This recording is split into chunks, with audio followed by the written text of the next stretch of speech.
am George Nordhaus, and welcome to Monday Morning.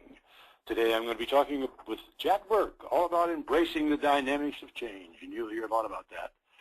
This is the second week for the new look and approach to Monday Morning. We call it a mini webinar, and it's 10 minutes or so. It's a synopsis by outstanding folks in our industry presenting proven, successful ideas you can use in your agency. Last week we had Michael Manis. Excuse me, he always says it rhymes with heinous, so it's Michael Manis. And he's funny and he's really good. He started us off by outlining some of the major changes we'll be making as the world of insurance sales and marketing expands between now and the year 2020. One of his major points was what he called the hawk.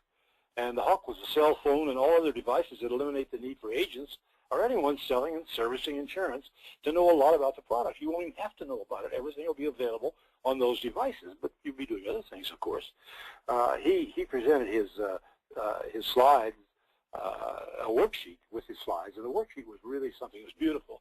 Those are lines down on either side of it. It's a little hard to see, but you get the basic idea. It's a reality check, and he suggests that everybody print that, use it in your agency off and on, quarterly or whatever it is, to see how your employees are doing in the world of communications changes. So I'd like to suggest that you do that, and you rate yourself, and then rate yourself next year, and just see how it goes because of these changes that are coming along. Now, this week, Jack Burke is going to take the concept another step forward. He's going to share his thoughts on how to embrace those dynamics of change. Jack's a communications expert. He publishes a monthly audio insurance outlook. I've been interviewed on that a number of times. He's written 3 books on the subject of relationship management. He's a business consultant. He's been featured on CNN and MSNBC and a lot of others. He recorded for me. He was technically available and interviewed, so forth, literally hundreds of recordings over the years. And so we got to know each other. So, Jack, what's your major premise for today? Well, the major premise is it's good to be talking to George Nordhaus again. There we go. There we go. You know, I've done a lot of work with Michael over the past years, and especially recently on some of the work he's doing on change. And he probably presents the necessity of change better than anyone I know. But bottom line is change is a given. We all know that. We're going to change or die. But how do we deal with it? That's the big question. And if we take a look at it today, it begins with the ownership and management top down. They have to buy into the culture of change, and they have to empower their employees to change. But still, how do we do that? Well, I've thought of a few action items that can be done that will help everyone. So let's get into action a little bit and move on to the next slide, George. There you are. Get into action. You know, not too long ago, actually quite a while ago, Kevin Kelly was heading up Microsoft's insurance division. And Kelly commented one time that when Bill Gates was at the helm, he required all of the departmental managers, such as Kevin, to reinvent their department every 6 months. That was the only way that the company could keep up with the changes of technology. And maybe it's time we do that. What if meetings should occur twice a year, at least once a year, but preferably twice a year, where you bring your entire staff together and hold a brainstorming meeting on the premise, what if we were starting the agency from scratch today? What would we do differently?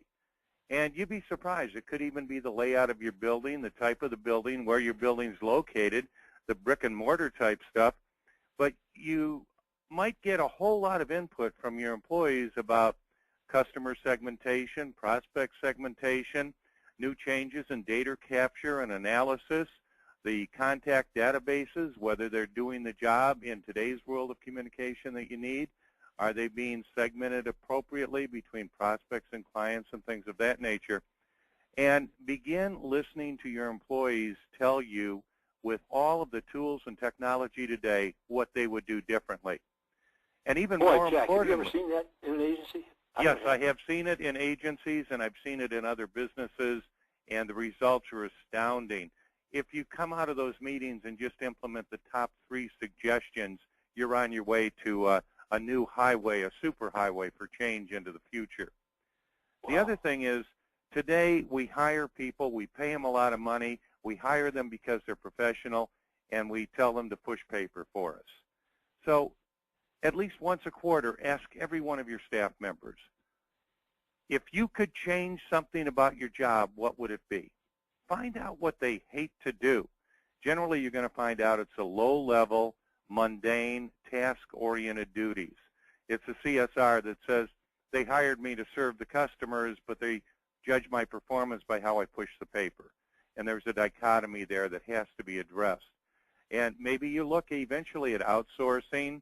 Maybe you bring in lower-cost employees or interns to do some of the more task-oriented jobs, such as policy checking and stuff. But find out what your employees don't like to do and take it away from them so that they can focus on true value, that they can focus on sales and service, which is where your future is going to be. Now, once you do that with the what-if meetings, take a look at the talents contained within your staff. And you're going to find that a whole lot of the talent on your staff is in the youngsters that you've hired, because they are born into the digital world that we operate today. They're wired digitally. We're not. George, you and I are wired analog. We have to put everything through a translator. That's why we have so much trouble with GoToMeeting and things like that. Yeah, we're unconnected. Yeah. Yeah. Unconnected versus the connected youngers. So let them loose, because these are the people that your clients are in the same situation. The youngsters are going to be the leaders of your client companies, and your youngsters are going to be the leaders of your company down the road. They know how to communicate with their peers. Don't box them in. Let them loose. And use them for peer mentoring. Help them teach the oldsters in your organization about social media, smartphones, iPads, all of that. They know it inside and out.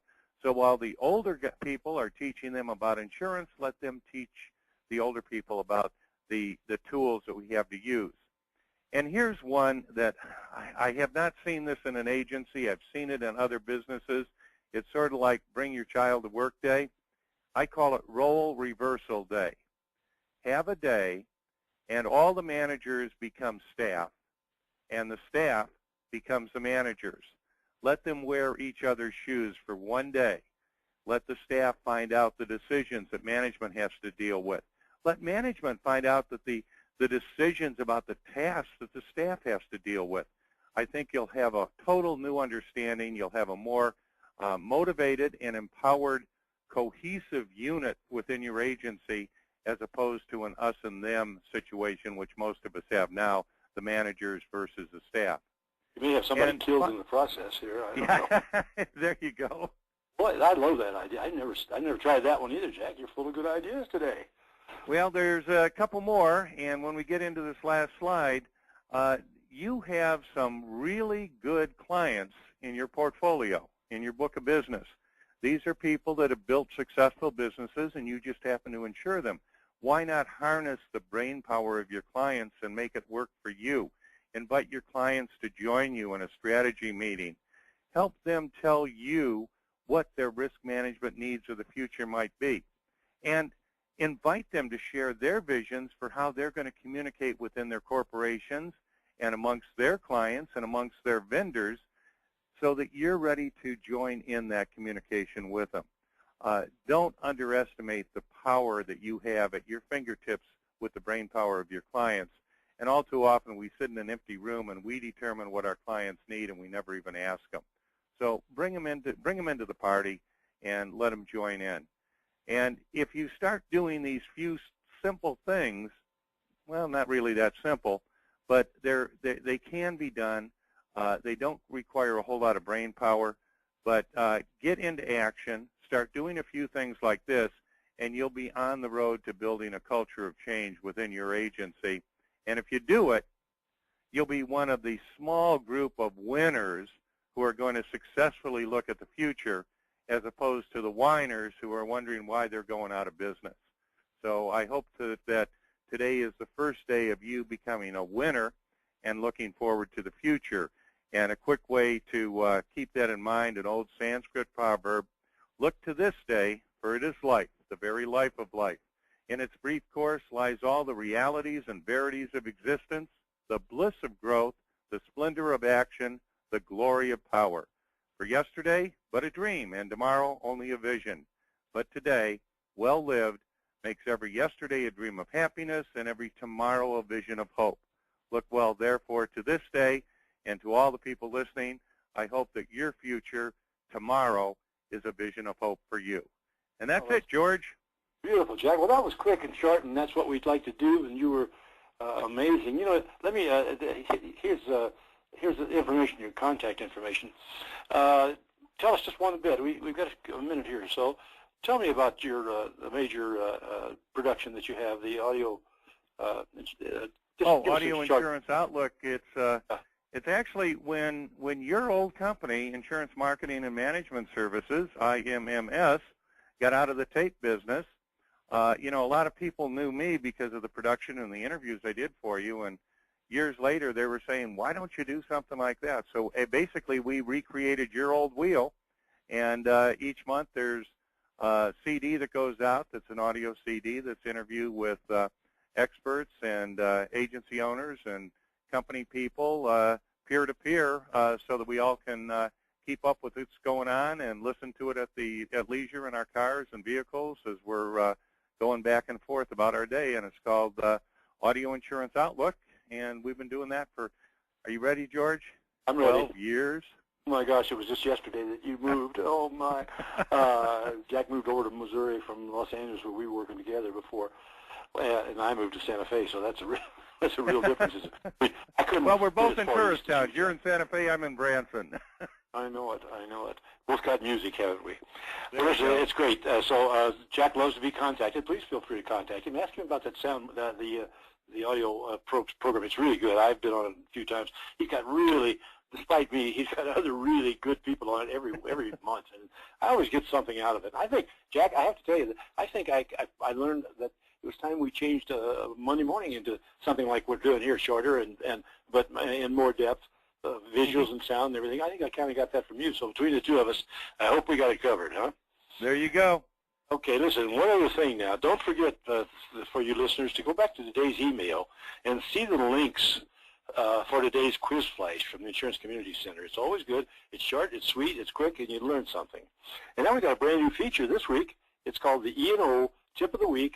I won't go there now, but I got the link over there. Take a look at it each week. And, you know, one thing you learn on it could save you a ton of money. Jackson, thank you again, my boy. And we'll be talking to you and to everybody else next Monday morning. It's going to be a good one, and I'll tell you more about it later. But for now, see you then.